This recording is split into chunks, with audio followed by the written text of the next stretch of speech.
દોસ્તો નમસ્કાર, હું પ્રોફેસર પ્રયત્કર કાનડિયા. આજે પોડકાસ્ટ પર એક દીકરી નીલમ રાઉત આવ્યા છે અને એમની ઈચ્છા હતી કે સર મારે વર્ગીકરણના સંદર્ભમાં 2-4 પ્રશ્નો છે. મેં કીધું કંઈ વાંધો નહીં બેન, આવો તમે. નીલમબેન MLISCના CR પણ છે અને ખૂબ એક્ટિવ છે. વર્ગનું કંઈ પણ કામ હોય, વિભાગનું કંઈ પણ કામ હોય તો સતત એક્ટિવ રહીને કરે છે. નીલમબેન, તમારે પણ કંઈક પરિચયમાં કહેવું હોય તો કહી શકો, તમે કંઈ વાત કરવી હોય તો પછી આપણે ચાલુ કરીશું પ્રશ્નોની વાત.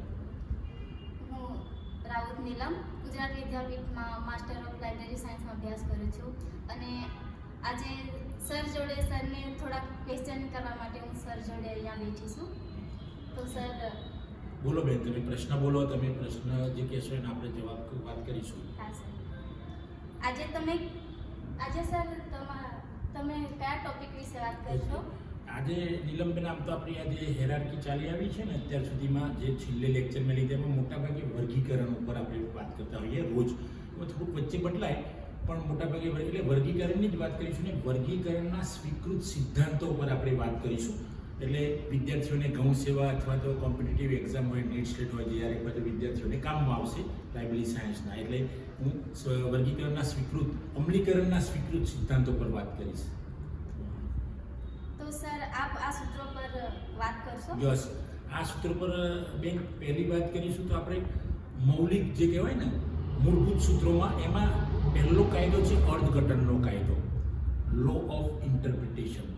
જ્યારે આ ઇન્ટરપ્રિટેશનમાં એવું હોય કે જ્યારે કંઈક બે બાબતો વચ્ચે અર્થઘટન કરવામાં મુશ્કેલી પડે અથવા તો સમજાય નહીં, બે બાબતો, બે વિકલ્પ હોય કંઈ, ત્યારે આ લો ઓફ ઇન્ટરપ્રિટેશન એટલે કે અર્થઘટનનો કાયદો ઉપયોગ કરવામાં આવે છે. એટલે આ કાયદામાં અર્થઘટનનો કાયદો એને એટલે કહે છે. આગળ વાત કરીશું આપણે તો નિષ્પક્ષતાનો કાયદો, લો ઓફ ઇમ્પાર્શિયાલિટી. કોઈના માટે પક્ષ નહીં પણ ચોક્કસને દરેકને સ્થાન આપવું એ રીતે. તો ફોર એક્ઝામ્પલ આપણે જોઈશું તો વર્ગીકરણનું જ્યારે સર્જન થતું હોય ત્યારે કોઈ અંકો, પૃથકો, મુખકો કોને અગ્રતા આપવી, તો એ વખતે આ નિષ્પક્ષતાનો કાયદો, બધાને સરખો ન્યાય મળે એ માટે નિષ્પક્ષતાનો કાયદો હોય છે. પછી ક્યારેક એવું બને કે કયા ઉપભોક્તાને પ્રાથમિકતા આપે, બે ઉપભોક્તાએ કંઈ ડિમાન્ડ કરી હોય વર્ગીકરણમાં અથવા તો હોય તો એને કોને પ્રથમ પ્રાથમિકતા આપવી એ વિશેની આપણે આના પર ભાર મૂકે છે નિષ્પક્ષતાનો કાયદો. ત્યાર પછી આપણે વાત કરીશું સરખાપણાનો કાયદો, લો ઓફ સિમેટ્રી જેને કહીએ.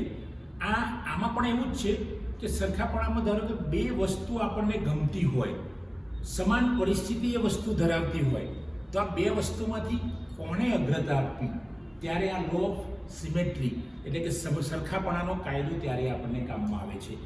આગળ ચોથા નંબરના કાયદાની વાત કરીશું, લો ઓફ પાર્સિમની એટલે કરકસરતાનો કાયદો. એટલે આ કાયદો એ રીતે રંગનાથને તો તમને ખબર છે કે રંગનાથન તો ઘણીવાર એવું પણ કહેતા હતા કે ભાઈ પેન્સિલ પણ નાની હોય તો ગાંધી બાપુની જેમ યુઝ કરતા, કાગળનો પણ જેટલો ઓછામાં ઓછો ઉપયોગ થાય એટલે મીન્સ કે એને રફમાં ના જવા દેવો, પસ્તીમાં જેટલો ઉપયોગ થાય એટલો કરવો. એટલે એમના વિચારો ગાંધી સાથે મળતા આવતા હતા. તો કરકસરતાના કાયદામાં એમણે કીધું છે કે નાણાં, માણસ, સમય બચે એવું કામ કરવું, વર્ગીકરણ કરતા હોય કે અથવા તો ગમે તે કામ કરતા હોય એટલે ખાસ આ વર્ગીકરણને લાગુ પડતો હોય કાયદો કરકસરતાનો. તો વર્ગીકરણ એ રીતે થવું જોઈએ કે માનવ બળ ઓછું વપરાય, સમય ઓછો વપરાય, પૈસા ઓછું વપરાય, છતાં પણ વર્ગીકરણ સરસ રીતે થાય. એટલે આ કાયદો કરકસરતાનો કાયદો અથવા તો લો ઓફ પાર્સિમનીની વાત રંગનાથને કરી હતી. નેક્સ્ટ આપણે વાત કરીશું તો સ્થાનિક ભેદનો કાયદો, લો ઓફ લોકલ વેરિએશન. એટલે એમાં ધારો કે DDC તો ઓલ વર્લ્ડમાં વપરાય છે, ડ્યુડેસિમલ ક્લાસિફિકેશન. એ જ રીતે CC કોલન ક્લાસિફિકેશન પણ આખા વર્લ્ડમાં વપરાતી હોય કારણ કે એ બધી ઇન્ટરનેશનલ કક્ષાની છે.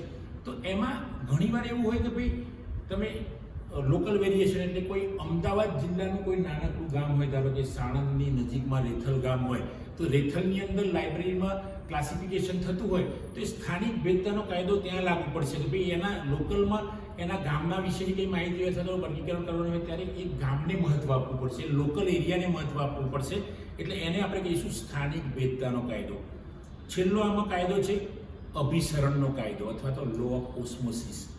લો ઓફ ઓસ્મોસિસ એટલે નિયમન એવું છે કે ધારો કે આપણે ગુજરાત વિદ્યાપીઠનું એક ઉદાહરણ લઈશું કે ભાઈ ગુજરાત વિદ્યાપીઠમાં પહેલાં કોલન ક્લાસિફિકેશન એટલે કે CC ચાલતું હતું વર્ગીકરણ કરવામાં. હવે પાછળથી એવું નક્કી થયું કે ભાઈ એમાં ડીડીસી પ્રમાણે વર્ગીકરણ થાય તો વધારે સારું રહે. તો જે પેલી જૂની બુક હોય કે જે સીસી પ્રમાણે થઈ છે, સીસી મુજબ જ રાખવી, અને નવી જ્યારથી અમલ થયો ડીડીસીનો, તો ડીડીસી નવા જેટલા પુસ્તકો આવશે એનો ડીડીસી પ્રમાણે આપણે કરીશું. તો આ સામાન્ય ટૂંકમાં સમજાયું, પણ આને આપણે કહીશું અભિસરણનો કાયદો. એટલે જે જૂની બાબતો છે એમને મૂકી રાખવાના, એ છે બરાબર છે. કારણ કે બધા આટલા બધા પુસ્તકો હોય લાખોની સંખ્યામાં, તો બધા એનું પાછું ડીડીસી કરવા જોઈએ તો સમય, નાણાં, પછી મનુષ્યની વાત કરીએ તો માણસોનો પણ બળ વધારે વપરાય. એટલે આ લો ઓફ ઓસ્મોસિસનો કાયદો એવું કહે છે કે જૂની બાબતો છે એમ રાખવાનું, નવી બાબતથી નવો અમલ કરશો. તો આ નીલમબેન જે વાત કરી ને મેં, એ મૌલિક કાયદાઓ કે જે બી મૂળભૂત એની વાત કરી. આગળ તમારે કંઈ હોય પ્રશ્ન તો કહો. ગ્રંથાલય વિજ્ઞાનના આધારભૂત સૂત્રો કયા છે? એ આધારભૂત સૂત્રો છે ને 5 જે સૂત્રો છે ને ગ્રંથાલય વિજ્ઞાનના મૂળભૂત 5 સૂત્રો જે રંગનાથને આપ્યા છે, એ દરેક વિષયમાં વપરાય છે, ક્લાસિફિકેશનમાં પણ વપરાય છે, પુસ્તક ઉપયોગ માટે છે, બરાબર. એ પણ વર્ગીકરણમાં વપરાય છે. તો પુસ્તક ઉપયોગ તો વર્ગીકરણ એવું સરસ કર્યું છે જ્યાં ઉપયોગમાં થશે. બીજું પુસ્તક છે દરેક વાચકને એનું પુસ્તક મળે. તો વર્ગીકરણ સરસ છે. વર્ગીકરણના ઢાળતા વાત કરું છું, આ તો દરેક વિષયમાં બની શકે. તો વર્ગીકરણ એવી રીતે કરવું કે વાચક આવે તો એને તરત જ મળી રહે, ઉપભોક્તા આવે તો એને તરત જ પુસ્તક મળી રહે. દરેક વાચક, દરેક પુસ્તકને એનો વાચક મળે, ત્રીજું સૂત્ર છે. તો એમાં પણ એવું કે વર્ગીકરણ સરસ રીતે એકદમ વ્યવસ્થિત ગોઠવાયેલા છે પુસ્તકો, તો વાચકને એનું પુસ્તક મળી રહેશે, પુસ્તકને એનો વાચક મળી રહેશે. તો આ ખૂબ સરસ. આગળનું ચોથું સૂત્ર છે વાચકનો સમય બચાવો. જો વર્ગીકરણમાં બહુ સરસ કર્કશતા હશે, બધું જ હશે સમયનો, તો વાચક આવશે તો એનો સમય બચશે, કર્મચારીનો સમય બચશે, પ્રોફેશનલનો સમય બચશે. તો એ પણ છે. And library is growing organism. Library એક જીવંત સંસ્થા છે, 5મું સૂત્ર. તો આ પણ છે કે વર્ગીકરણના અંદર આ ઢાળીશું. તો એવું કે ભાઈ વર્ગીકરણ એટલું સુંદર રીતે હોવું જોઈએ કે વર્ષો નીકળી ગયા પછી પણ વાચક આવશે તો એને મળવી જોઈએ પુસ્તક.